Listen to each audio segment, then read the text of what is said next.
Estamos aqui com mais um episódio do Legis Talks.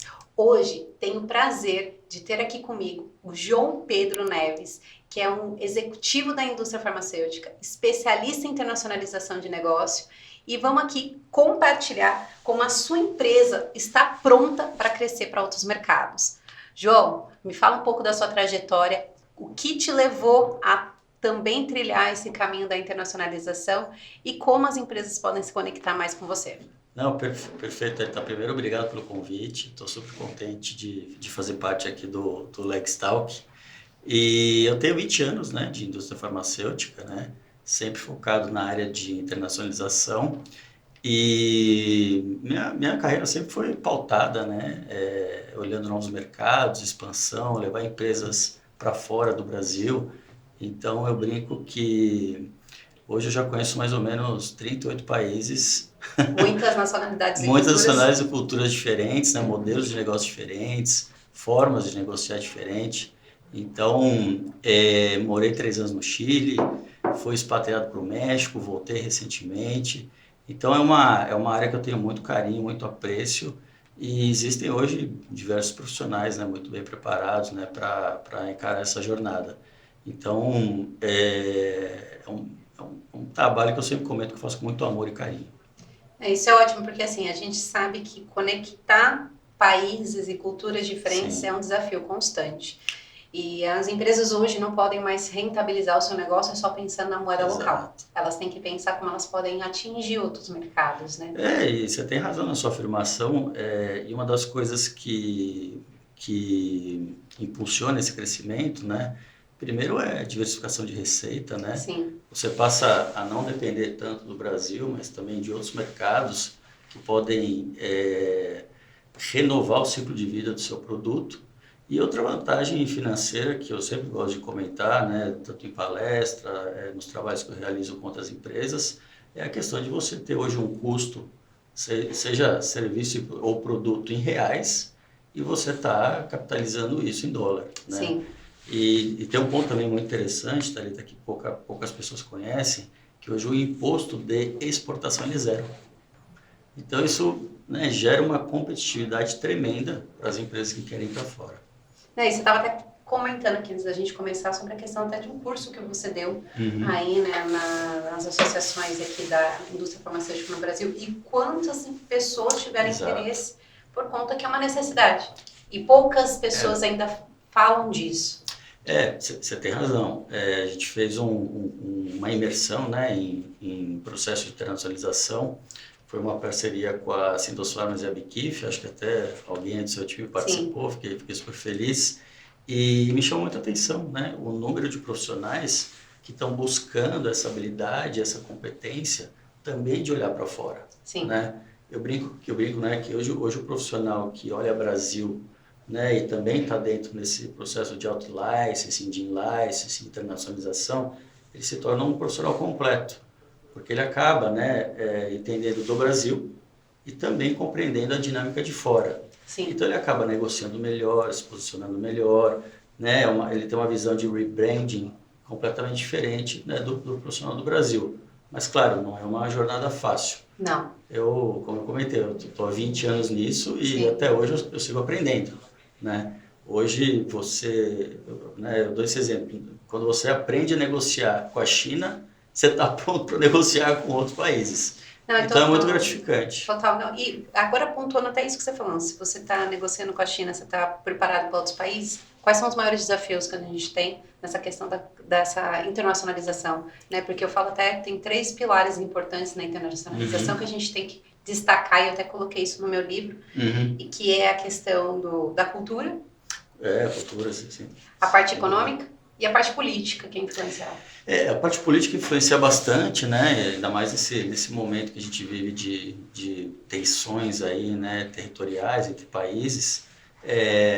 A questão econômica também, eu acho que hoje é muito importante se avaliar, né, as condições econômicas de cada país. Por exemplo, a Argentina, né? Eu já tive experiências muito boas e muito ruins na Argentina por conta de desvalorização cambial. Sim. Né? Mas os principais desafios é você estar preparado, você atingir um grau de maturidade para pensar, né, e construir essa jornada de você expandir a sua operação.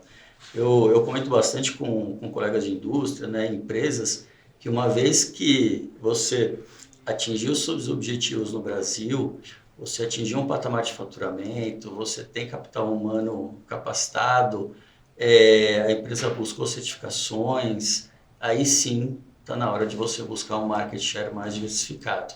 Sim. Então, mas de novo, né, Thalita, a expansão internacional não é algo rápido, né? É um caminho a largo prazo, né? Com certeza, todas as empresas hoje que eu vejo que estão na internacionalização, você tem um valuation completamente diferenciado. Você estando no Brasil, sua empresa vale 1 milhão. Sim. Você estando fora, ela vale 10, né?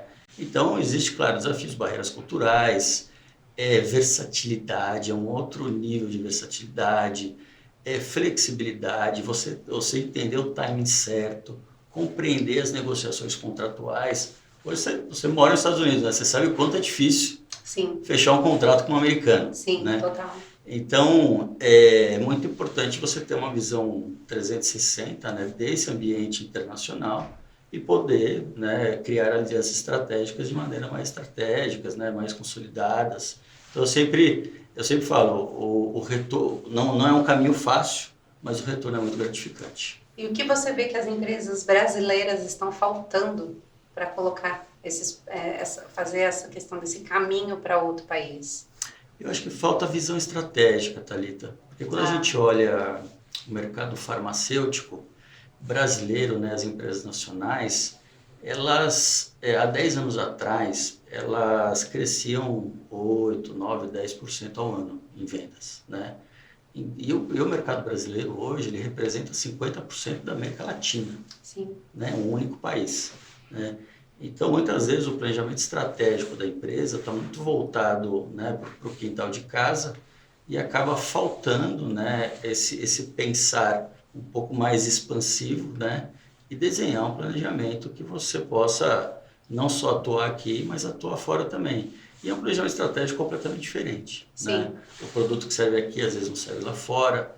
A pessoa que você tem hoje, né, vai precisar capacitar. O seu regulatório muitas vezes conhece a legislação daqui, mas não conhece a legislação de fora.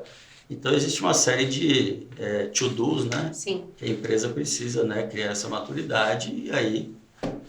galgar esses outros caminhos. Mas, e aí ampliar os horizontes. Mas você ainda acha que essa questão de escalar de modo sustentável seria mais a questão da estratégia ou uma questão também de falta de conhecimento com o mercado local? Eu acho que tem é uma boa pergunta, né? Quando você fala em escalar na indústria farmacêutica, ela funciona muito bem quando... Esse modelo funciona muito bem quando a empresa ela lida com produtos inovadores. Né? Então, você consegue consolidar a gerente de produtos, você consegue consolidar recurso tecnológico, recursos humanos. Agora, muitas vezes a empresa nacional, por um pouco assim de perfil de produto, perfil de gestão, acaba fazendo um Ctrl+C e um Ctrl+V na hora de se estabelecer lá fora. Então, em vez de você ter escalabilidade, né, onde você utiliza recursos e não olha só tanto faturamento, as empresas nacionais acabam pegando, né, toda a operação que está aqui, né, com recursos humanos, produção, qualidade, regulatório, e duplicando esse custo, né, na sua operação própria aquela fora. Então, esse é um pouco tricky, né, o ganho de escala na indústria farmacêutica nacional. Então, eu vejo essa parte, eu ainda vejo que a indústria está engateando um pouquinho. Eu percebo isso, assim, até conversei com alguns laboratórios públicos no Brasil que têm interesse de fazer essa internacionalização, de conectar, né? E pensando assim, que eu vejo que quando eu analiso o contrário, empresas que querem entrar no Brasil, elas pensam muito que elas precisam ter um parceiro comercial primeiro, para depois fazer a parte estratégica, regulatória. Nós brasileiros já pensamos ao contrário. Primeiro eu regularizo, verifico tudo isso para poder eu achar um parceiro comercial, porque eu já estou com a entrada do mercado. É a mesma visão que você tem? É a mesma visão que eu tenho, mas às vezes eu sinto que essa questão de você conhecer todo esse ambiente às vezes pode gerar um pouquinho de frustração, né? Porque o caminho, né, entre você conhecer o ambiente regulatório, cultural, mercadológico, é, muitas vezes para uma empresa que já está consolidada aqui, e aí vem até um pouco, está dentro um pouco até de uma das perguntas que fala de ego, né? Sim, O empresário acaba falando, pô, meu, já estou faturando 10 bi aqui, para que eu quero ir para fora, né? Então, se a gente faz um espelhamento, vai, de escala para a indústria nacional, pegando até o gancho no seu comentário anterior, muitas vezes você terceirizar tudo isso com um parceiro local, ele acaba sendo um quick win. Porém, não te dá o mesmo prestígio de você ter uma operação local, sim. né? Você acaba terceirizando venda, canal de distribuição, condição de pagamento. Então, de novo, né? Eu sempre gosto de começar não pelo mais fácil, acho que essa não é a palavra mais correta, mas começar por onde o tombo não é tão grande. Então tem muita empresa hoje que começa pela América Latina. A América Latina é uma região que mais se aproxima, né, dos modos operantes aqui do Brasil, né? Sim. Tanto na parte de negociação, na parte de preço, na parte de aceitabilidade, e de reconhecimento também, né? E eu acho que a Anvisa hoje ela é muito bem vista na América Latina.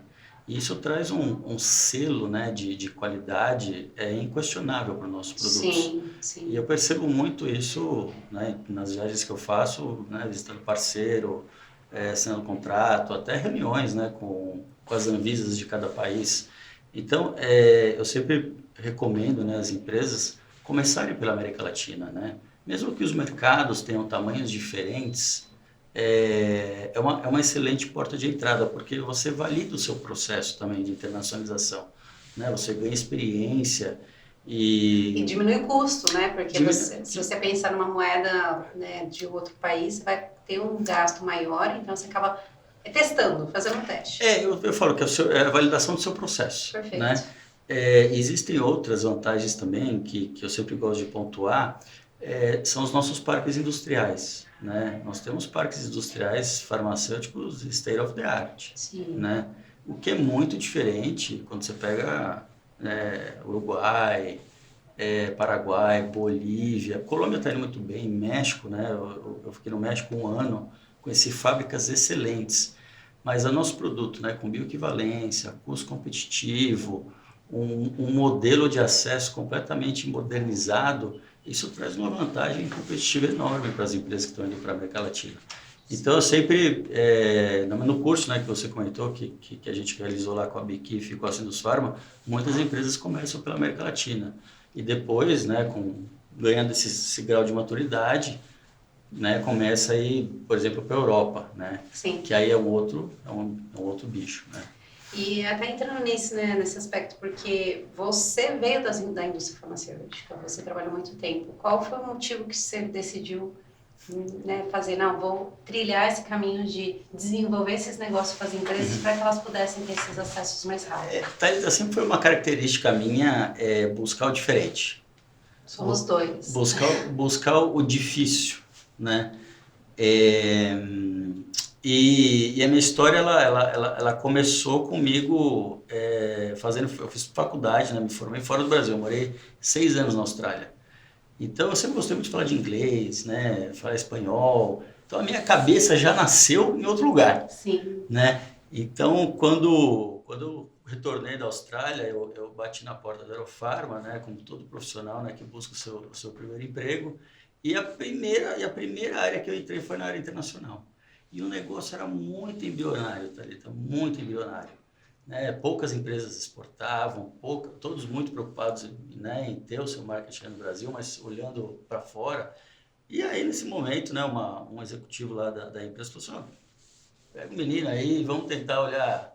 Então, eu lembro que a gente saiu de um faturamento de 0 para 5 milhões relativamente rápido, né? A gente começou a buscar países com legislações um pouco mais flexíveis, né? Viajar bastante para conhecer, né? Antes de começar a fazer negócio, conheça, né?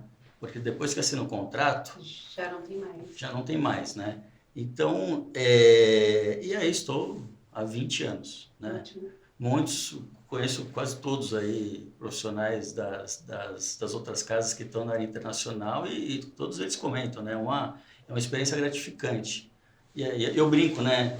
O pessoal conhece muito de Brasil, eu conheço o Brasil e outros países. Então, como habilidade, para mim é super gratificante. Então, minha história começou assim, né? Eu fiquei muito tempo na Eurofarma, depois eu assumi a diretoria lá na União Química de Expansão Internacional. Depois fui para o México também, onde a operação dos Estados Unidos respondia para mim, e Latam também. Então, é um mundo globalizado, né? Globalizado, né? E eu sempre fui um profissional arrojado, Thalita. Eu acho que a decisão não tomada é a pior decisão. Sim. Né? Então, e fica um perfil meio escalado, né? Já reparou? Você não está limitado só num lugar, né? Você conhece o globo. Não, você está conectado com várias empresas para poder trazer esses negócios. Você não está ali só nivelando e deixando só uma única possibilidade, né? Exato. Para poder trazer. Não, é nisso que eu penso o tempo todo, nessa questão de desenvolvimento de possibilidades de negócio, que eu sempre vou perguntando, né? Por que as empresas só estão pensando localmente? Eu vejo que tem muita empresa nacional brasileira, que já tem um mercado muito estruturado, mas só está aqui. A minha opinião. Tá? Sim, é isso que a gente está aqui para escutar. eu acho que é o pensar pequeno. Sim. Né? Eu acho que muitos empresários da indústria farmacêutica, eles até pensam grande. Tem algumas empresas que ainda estão se posicionando ali nas auditorias de mercado, como umas empresas medianas e ganhando market share muito rápido, mas ainda com pensar mais pequeno. Eu não gosto muito dessa palavra, mas no final é isso. Né? Vamos colocar que é um modelo mais conservador. Né? Mas as empresas assim, melhor posicionadas, elas já pensam em ir para fora, né? E qual que é a dificuldade aí, Thalita? Tudo bem, você pensa grande, né? Você quer ir para fora, mas a dificuldade é como chegar lá. Mas você acha que as empresas estão se preparando para isso? Estão se preparando. Estão se preparando. Porque você até contou a sua história, da questão da Eurofarma, que era bem embrionária, ali estava começando. Hoje, muitas empresas têm a área de novos negócios, né, dentro, mas às vezes só novos negócios para compra de dossiê. Ou em licensing, né? Isso. As empresas estão se preparando. Eu concordo com você que esse preparo ele não está vindo de forma muito estruturada e de forma muito rápida, tá? Meio que na canelada. Tá. Sabe? Mas tem cases assim de sucesso que comprovam que o método, né, o processo de industrialização dá certo. Hoje a Cristália está super bem posicionada. Demorou um pouquinho, mas está indo super bem. Eurofarma comprou diversas plantas na América Latina. Tive o prazer de participar de algumas aquisições. Está indo super bem. MS fez um movimento muito interessante, né, de comprar Medley, gastou bilhões. Mas assim, é estratégia, Thalita. Estratégia, porque o posicionamento da MS é genérico. É genérico e assim, tem uma vez num comitê de investimento, né, um dos executivos, né, onde estava avaliando nossa proposta de CAPEX, né, para ir para fora num determinado país, ele falou assim, como uma empresa que vende genérico vai ter sucesso lá fora sendo que a gente imita cópia? Né? E é uma excelente pergunta. Sim. Por isso que lá no começo eu comentei com você que empresas que têm um viés de inovação têm outra pegada para escalar. Sim, consegue muito mais rápido. Consegue muito mais rápido. Né? Sim. Agora o genérico é um pouquinho mais difícil você vender uma Epinephrine para o Paraguai. Por isso que, de novo, né, qualidade, parque fabril robusto, preço, Anvisa, isso às vezes o empresário acaba não enxergando. Mas isso agrega valor.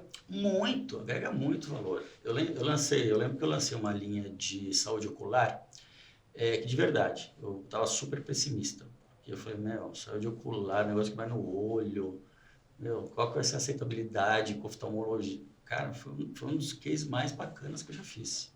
E a gente começou pelo Paraguai, né?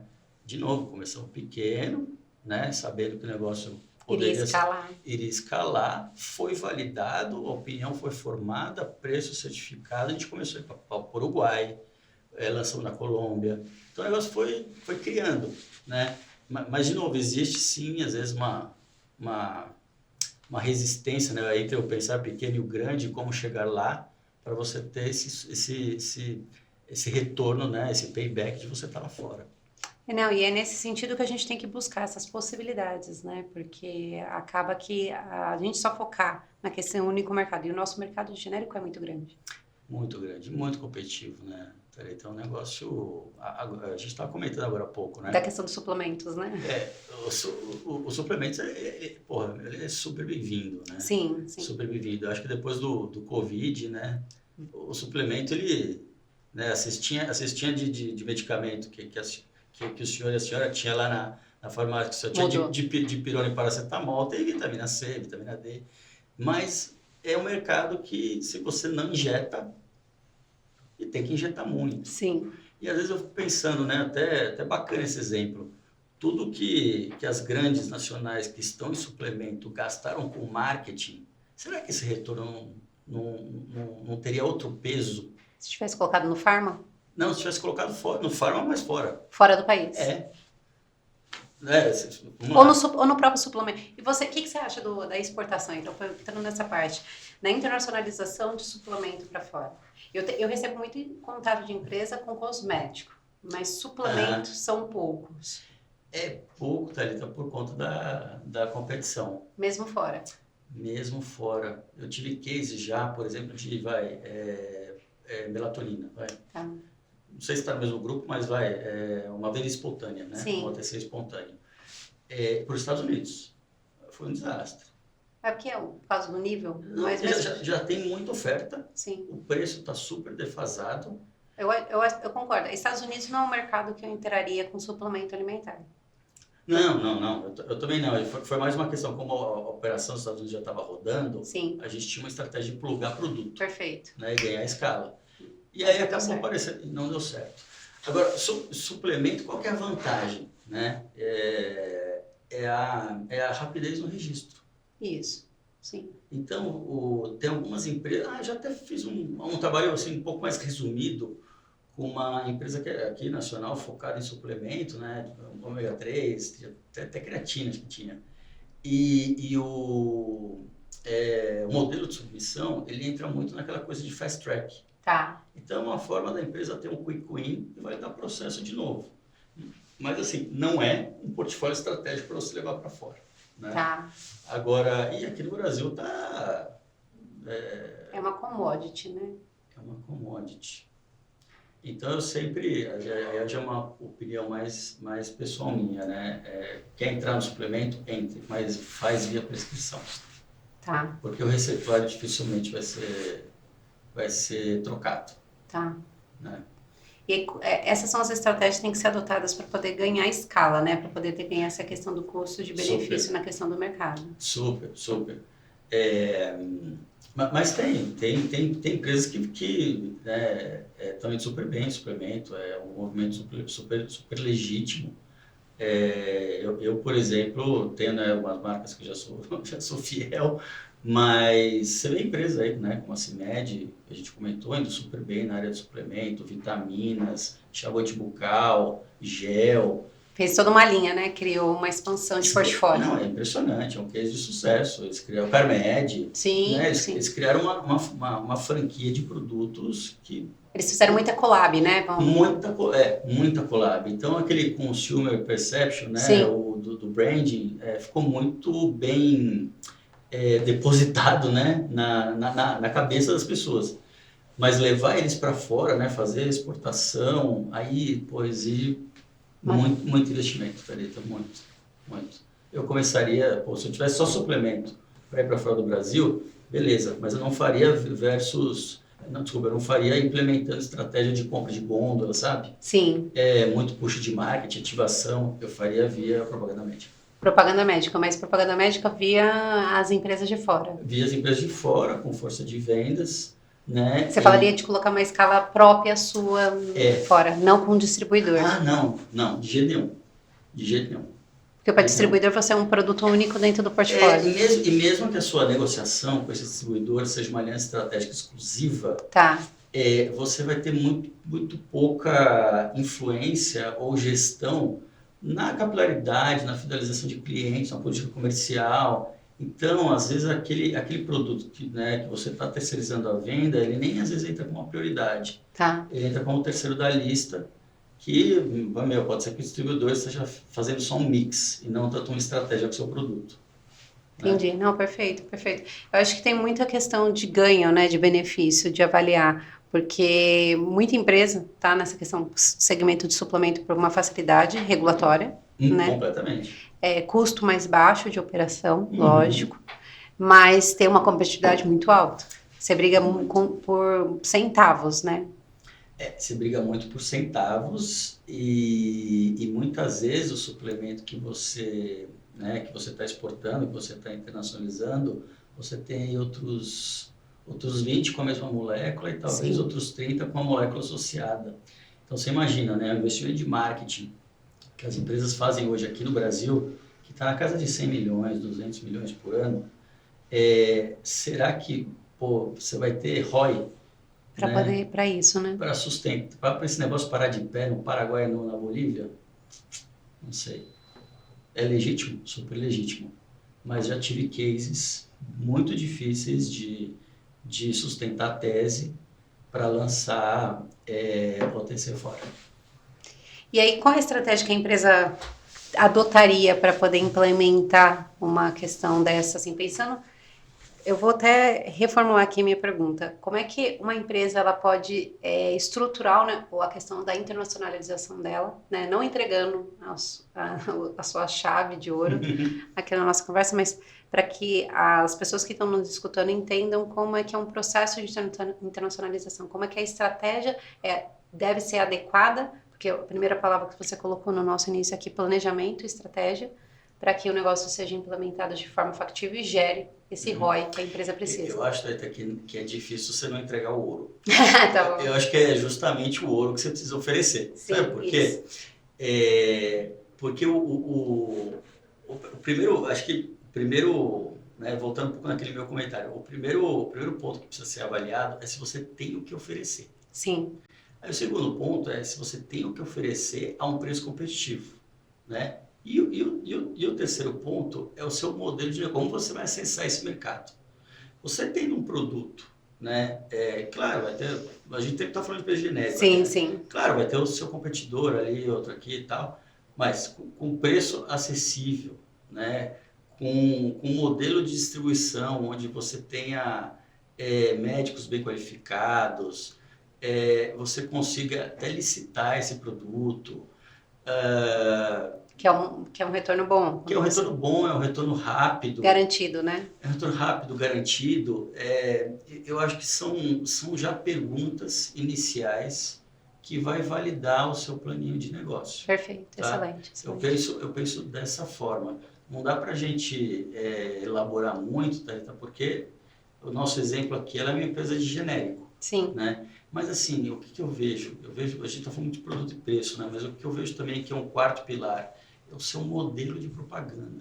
Sim. A empresa nacional, ela é assim, é um case assim de sucesso, a forma, né, a metodologia, né, todo o protocolo que eles têm de visitação médica. Já reparou? É um negócio assim absurdo. As multinacionais procuram, né, as nacionais para fazer um collab. Sim. Tem empresa aí, né, que já divulgou, mas tem empresa aí que está trazendo os anti-obesidade, as canetinhas. As canetas, as famosas canetas.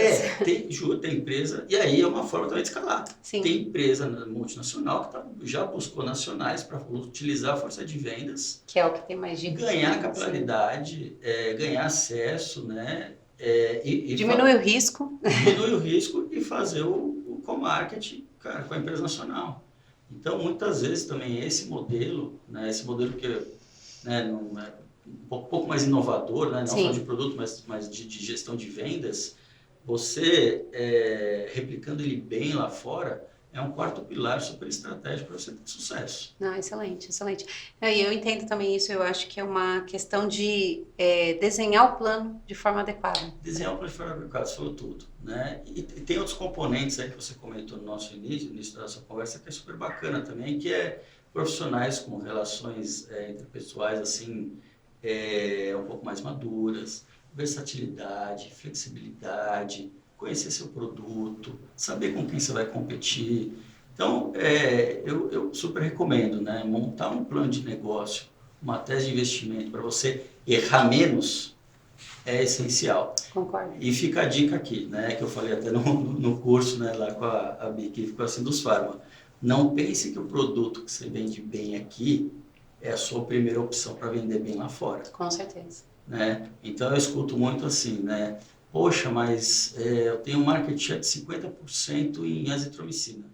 Vamos começar com ele. Ou também já escutei, você acha que também já deve ter escutado, vamos pegar o produto que está com o melhor dossiê. Cara, não vai dar certo. Não.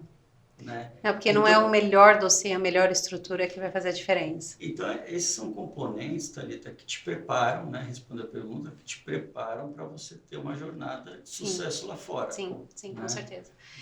E até para ir concluindo aqui, eu queria, antes de encerrar, para você... Já concluindo, Thalita. Já chegamos na hora. Passamos rápido, né? Passamos rápido. Muito. Papo fluiu demais. Muito. E aí eu ia colocar aqui para você falar para as pessoas que estão nos escutando o que você, né, como você está desenvolvendo os trabalhos e como as pessoas podem chegar até você. Eu tô passando por um momento maravilhoso na minha vida. Ótimo. Né? Eu tive a sorte de me planejar muito bem e consegui finalmente tirar um período paibático. Né? Como eu te falei, eu fiquei 20 anos ainda estou, né? O processo ele não parou, mas eu estou há 20 anos nessa área internacional. Minha última função, eu tinha um pacote que eu ficava 2 semanas fora do Brasil, 2 semanas no Brasil. Na outra empresa, eu viajei, eu conheci uns 35, 40 países e eu tenho um filho de 8 anos. Então, não que eu fechei as portas para nenhuma possibilidade, para nenhuma oportunidade, mas eu decidi que eu precisava passar um tempo de qualidade, né, com quality time, né? Isso mesmo. Com a família. Mas eu tenho minha consultoria, a gente faz trabalho para as empresas, né, justamente essas que estão buscando diversificar o portfólio, diversificar a receita. Então a gente hoje tem nós finalizamos um trabalho com uma empresa que estava com um portfólio muito voltado para PrEP e tratamento do HIV. Então estava buscando escala, né, que são produtos genéricos, mas também diferenciados em alguns países que esse modelo vai muito pela parte pública, né, e o preço é muito alto. Então, esse é o meu momento hoje e muito feliz por estar aqui, super te agradeço. Eu que agradeço por você, né, ter compartilhado, ter trazido sua experiência, ter conectado as pessoas mais ainda. Sim. Né, porque o meu propósito do Last Talks é conectar pessoas, é desenvolver o mercado, né, e principalmente a gente trazer os insights que são importantes para o mercado, para que as pessoas que estão escutando saibam como elas podem desenvolver os seus negócios em outros países. E super parabenizo o trabalho que você tem feito. Obrigada. Thalita, eu super recomendo a empresa de vocês. Eu ia falar mesmo que você é um parceiro nosso. E eu sei disso, agradeço, porque você é super um parceiro para que a gente possa fazer esses trabalhos juntos mesmo, de trazer esses negócios para outros países. E a empresa de vocês também tem um super viés internacional, são serviços essenciais que as empresas precisam. Então, super te agradeço, parabéns pela jornada e tamo junto. Tamo junto. Aqui, então, né, encerro com vocês, agradeço, né, novamente pelo João Pedro, por estar aqui conosco, para poder a gente verificar como as empresas estão preparadas para colocar os seus negócios em outros países. E essa finalização que eu gostaria de deixar para você. Como você enxerga que o seu negócio ou a empresa que você atua consegue atingir outros mercados? Muito obrigada e te vejo no próximo episódio do Last Talks.